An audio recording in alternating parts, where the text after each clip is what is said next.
கேதார்நாத் கோயில் இந்தியாவின் 12 ஜோதிர்லிங்க சிவஸ்தலங்களில் ஒன்றாகும். இது இமயமலை தொடரில் அமைந்துள்ள ஒரு அற்புதமான கற்பனையிலும் நினைத்து பார்க்க முடியாத அமைப்புள்ள கோவிலாகும்.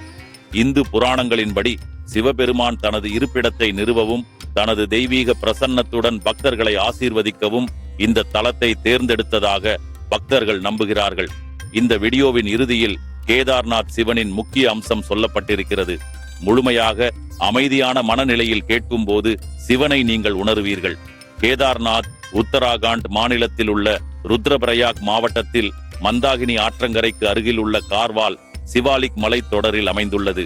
இங்கு நிலவும் கடுமையான வானிலை காரணமாக இக்கோயில் அட்சய திருதியை முதல் தீபாவளி திருநாள் வரை 6 மாதம் மட்டும்தான் திறந்திருக்கும். மழை காலத்தில் கேதார்நாத் செல்வதை தவிர்ப்பது நல்லது. குளிர்காலங்களில் கோயிலில் உள்ள விக்கிரகங்கள் குப்தகாசியின் உக்கிமத் மடத்திற்கு கொண்டுவரப்பட்டு வழிபாடு செய்யப்படுகின்றன. கேதார்நாத் கோயில் பஞ்ச கேதார தலங்களில் ஒன்றாகும். கௌரிகுண்ட் என்னும் இடத்திலிருந்து 14 கிலோமீட்டர் கடுமையான மலைப்பாதையில் நடையாக, ஹெலிகாப்டர் அல்லது குதிரை மேல் ஏறி இக்கோவிலை அடையலாம்.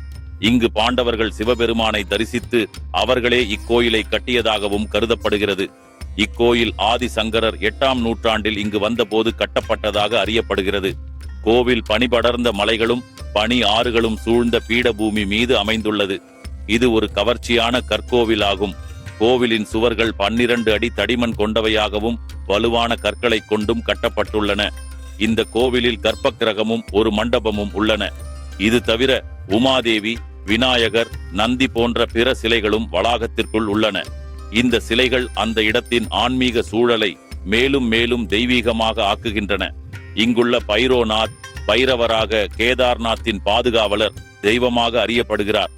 கோவிலின் சுவர்கள் சிவபெருமானுடன் தொடர்புடைய பல்வேறு புராண கதைகளை சித்தரிக்கும் பல்வேறு சிற்பங்களால் அலங்கரிக்கப்பட்டுள்ளன. கோவிலின் புராண வரலாறு மிகச் சிறப்பானது. மகாபாரத போரில் தங்கள் உறவினர்களையே கொன்றதால் ஏற்பட்ட பாவத்தை போக்கிக் கொள்ள பாண்டவர்கள் சிவபெருமானை தரிசிக்க கைலாயம் நோக்கி பிரயாணம் செய்ய தொடங்கினர். சிவன் அவர்களை அவர்களின் பாவங்களிலிருந்து விடுவிக்க விரும்பவில்லை. எனவே அவர் கார்வால் இமயமலையில் சுற்றித் திரிவதற்காக காளையாக மாறுவேடமிட்டார். இமாலய பள்ளத்தாக்கில் இருக்கும் கௌரிகுண்ட் என்னும் இடத்தில் பாண்டவர்கள் சிவபெருமானை தேடி அலைந்தபோது நகுலனும் சகாதேவனும் ஒரு வித்தியாசமான ஆண் காளை வடிவில் சிவபெருமானை கண்டனர். பாண்டவர்களால் கண்டுபிடிக்கப்பட்ட சிவன் பூமிக்கு அடியில் சென்றார். பீமன் மட்டும் காளையின் கூம்பை பிடிக்க முடிந்தது. காளை வடிவில் சிவனின் மற்ற உடல் உறுப்புகள் வெவ்வேறு இடங்களில் காட்சியளித்தன. காளையின் கூம்பு கேதார்நாத்தில் காணப்பட்டது. தொப்புள் மத்திய மகேஸ்வரில் தோன்றியது. 2 முன்கால்கள் துங்கநாத்தில் தோன்றியது. முகம் ருத்ரநாத்தில் மற்றும் முடி கல்பேஸ்வரில் தோன்றியது. இவைகள் பஞ்ச கேதார் 5 புனித இடங்கள் என்று அழைக்கப்படுகின்றன. காளையின் முன் பகுதியானது நேபாளத்தில் உள்ள சிபாடோல் என்னும் பகுதியில் விழுந்தது. அந்த பகுதி தற்போது டொலேஸ்வர் மகாதேவ் கோவிலாக உள்ளது. கேதார்நாத்தில் சிவபெருமான் ஒரு முக்கோண வடிவ லிங்கமாக பாண்டவர்களின் முன்பு தோன்றினார். இந்த முக்கோண வடிவம் சிவபெருமானை சதாசிவ வடிவில் பிரதிபலிக்கிறது. அதுவே தற்போது கேதரேஸ்வரர் ஆலயமாக மாறியுள்ளது.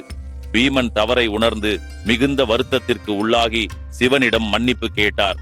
பாண்டவர்களின் பாவத்தை போக்கி சிவபெருமான் கேதரேஸ்வரராக பாண்டவர்களிடம் என்னுடைய பக்தர்கள் இங்கு பக்தியோடு வந்து தரிசனம் செய்தால் என் பூரண அருளை பெறுவார்கள் என்று கூறி மறைந்தார். கோவிலை சுற்றி பாண்டவர்களின் பல அடையாளங்கள் உள்ளன.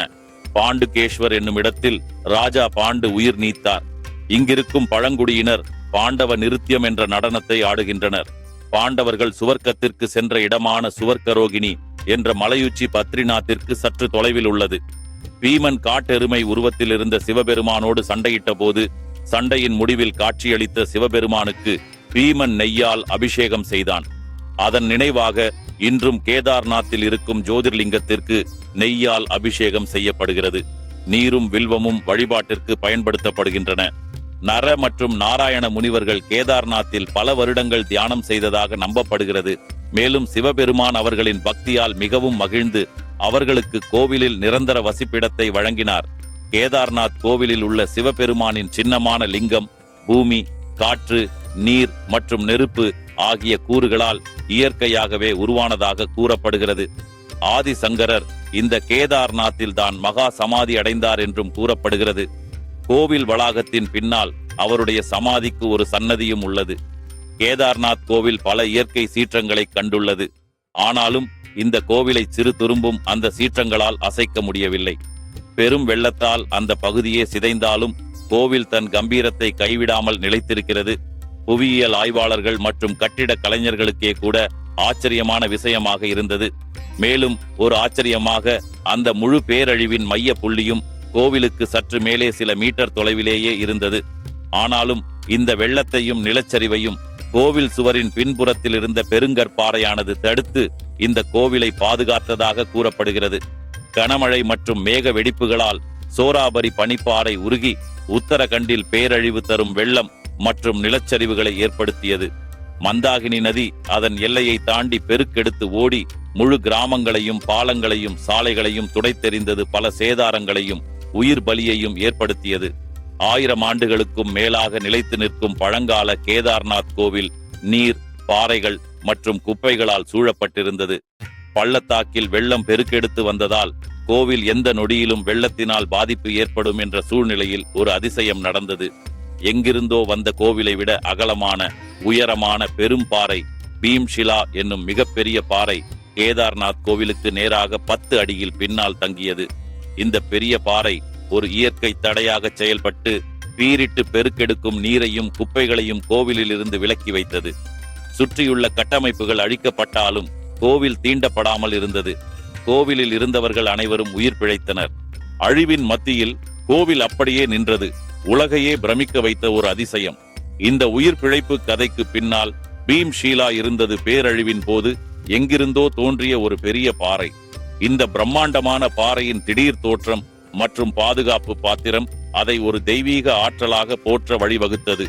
உள்ளூர்வாசிகளும் யாத்ரீகர்களும் இதற்கு பீம்ஷிலா பீமன் பாறை என்று பெயரிட்டனர்.